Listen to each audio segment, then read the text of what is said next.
මං හදන්න යන්නේ රජකාලි කෑමක්. මේකට කියන්නේ තලප කියලා. මේ කෑම එක ගොඩාක් ගුණදායක ගොඩක් රසවත් කෑම එකක්. කව්පි විතරක් නෙවෙයි මේ කෑම එක හදන්න තව බඩු ඕන. මං එක වීඩියෝ එක ඉස්සරහදී ඔයාලට කියන්නම්. කලින් දවසේ පෙඟෙන්න දාගත්ත කව්පි ටික තමයි මං ඒ විදිහට හොදලා භාජනයකට දාගත්තේ. මේක හදාගන්න ඔයා මැටි වලඳක් පාවිච්චි කරනවා නම් ගොඩක් හොඳයි. මුලින්ම අපි කව්පි ටික තැම්බෙන්න තියන්න ඕනේ. මේ වෙලාවේදී වතුර ගොඩක් වැඩියෙන් තියන්න ඕනේ. මොකද තව බඩු ඉස්සරහදී දාන්න තියෙනවා. මට මේ රෙසිපි එක කිව්වේ අපේ අම්මා. ඉස්සර මම චූටි කාලේ අපේ අම්මා හරිම රසට මේ තලප හොද්ද මට හදලා දෙනවා. ඇත්තම කිව්වොත් අම්මා තරම් රසට නම් මට තලප හොද්දේ රස ගන්න බෑ. ඊට පස්සේ ඔයාලට අවශ්‍ය ප්‍රමාණයට මේ වගේ චිකන් ටිකක් හොදලා අරගෙන තැම්බෙන්න තියෙන කව්පි එකටම දාගන්න ඕනේ. මේකට චිකන් දාන්න ඕන කියලා අනිවාර්යයක් නැහැ. ඔයා කැමති මස් වර්ගයක් දාගන්න පුළුවන්. ඔයා වෙජිටේරියන් කෙනෙක් නම් අනිවාර්යයෙන්ම මස් එකතු කරන්න ඕන කියලා නීතියකුත් නැහැ. ඒ වෙලාවෙම මම තලාගත්ත කොස්සට ටිකකුත් එකතු කරගන්නවා. මොකද කොස්සට තැම්බෙන්නත් ටිකක් වැඩිපුර වෙලා යනවනේ. තලප හොද්ද ගොඩක් වෙලා තැම්බුවම තමයි ඒකේ රස වැඩි වෙන්නේ. අන්න එහෙම තමයි අපේ අම්මා මට කිව්වේ. ඔන්න ඊළඟට මේකේ රස වැඩි කරන දේ තමයි කොච්චි. කාක්කොච්චි තියෙනවා නම් මේ තලප හොද්දට වෙනමම රසක් එනවා. ඒත් මේ වෙලාවේ මට කාක්කොච්චි හොයාගන්න බැරි වුණා. ඔයා මේ හොද්දට කොච්චි කොටලා තමයි එකතු කරගන්න ඕනේ. ඔයා සැරකන්න ආස කෙනෙක් නම් කොච්චි වැඩිපුර දාගත්තත් කමක් නැහැ. ඔයාට සැර අවශ්‍ය ප්‍රමාණයට කොච්චි එකතු කරගන්න. තව දෙයක් කියන්න ඕනේ. ඔයාට රතු කව්පි වෙනුවට සුදු කව්පි ගන්න පුළුවන් නම් තලප හොද්දට ලස්සන පාටක් එකතු කරගන්න පුළුවන්. ඔයාට මේ හොද්දට පොලොස් තියෙනවා නම් පොලොස් එකතු කරගන්නත් පුළුවන්. ඊට අමතරව තුඹ, මෑකරල්, දඹල වගේ දේවල් එකතු කරගන්නත් පුළුවන්.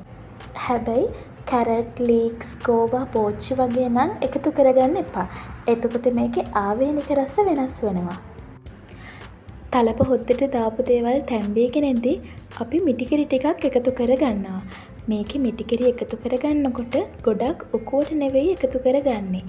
එහෙම වුණොත් තලප හොද්දේ සැර අඩු වෙනවා. හැබැයි ඔයා සැර කන්න කැමති නැති කෙනෙක් නම් මේකට හොඳට මිටිකිරි එකතු කරගන්න. එතකොට ඔයාට අවශ්‍ය විදිහට සැර අඩු කරලා හොඳ තලප හොද්දක් හදාගන්න පුළුවන්. අපේ ගෙදර වත්තෙක් කඩාගත්ත අලුත් මෑකරල් ටිකකුත් මම මේකට එකතු කරගන්නවා. හොද්දේ තැම්බීගෙන ඉඳි තමයි මම මෑකරල් එකතු කරන්නේ. මෑකරල් ඉක්මනට තැම්බෙන නිසා ගොඩක් වෙලා තැම්බුනොත් මෑකරල් වල ගුණය නැති වෙනවා.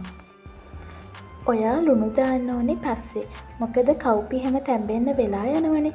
ලුණු දැම්මොත් තැම්බෙන වෙලාව තවත් වැඩි වෙනවා. ඒක නිසා හොද්දේ ඔක්කොම ಜಾති ටික තැම්බුණාට පස්සේ ලුණු එකතු කරගන්න. ඔන්න අන්තිමටම අපි කුරක්කන් දිය කරලා මේ හොද්දට එකතු කරගන්නවා.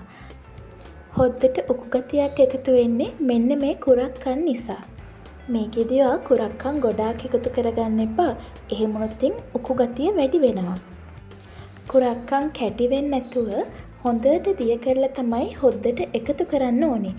එහෙම නැති වුණොත් කුරක්කන් කැට හොද්දේ හැදෙනවා.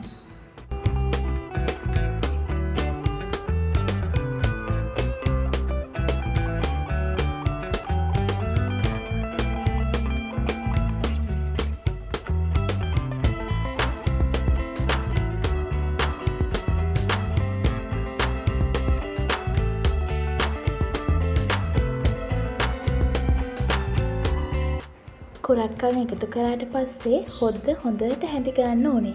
එහෙම නැත්නම් කුරක්කන් ටික වළඳේ අඩියට හැදිලා අඩිය අල්ලන්න පුළුවන්. එහෙම වුණොත් හොද්දට කර රසක් එනවා.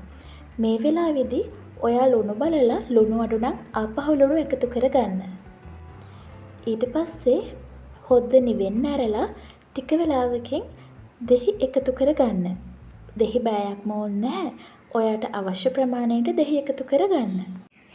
ඊළඟට අපි හදන්න යන්නේ කුරක්කන් තලපේ.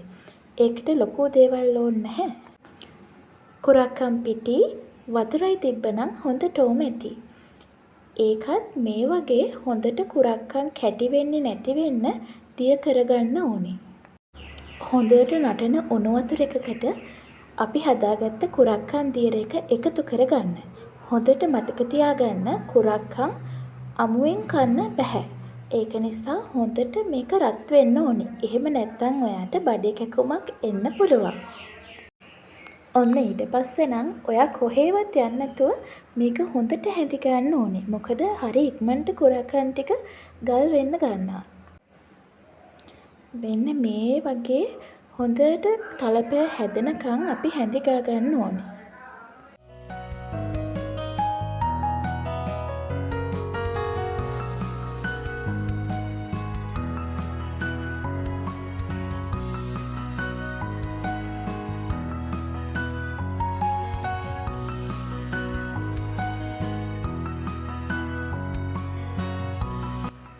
ඔන්න අපි දැන් අපේ කෑම එක හදාගෙන ඉවරයි. දැන් තියෙන්නේ කන්න තමයි. මේ විදිහට චූටි තලප කෑල්ලක් කඩාගෙන හොද්දේ හොඳට තවරලා විශේෂ දෙයක් කියන්න ඕනේ මේක හපන්නේ නෑ. ගිලින්න ඕනේ.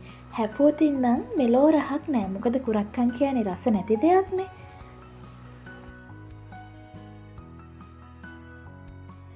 ඔයාලා මේක උණුවෙන් කනවා නම් තමයි ගොඩාක් රස. නිවුනට පස්සේ නම් උණුවෙන් කන තරම් නම් රස නැහැ. ආයි වීඩියෝ එකක් අරන් එන්නම්. බුදු සරණයි යාට.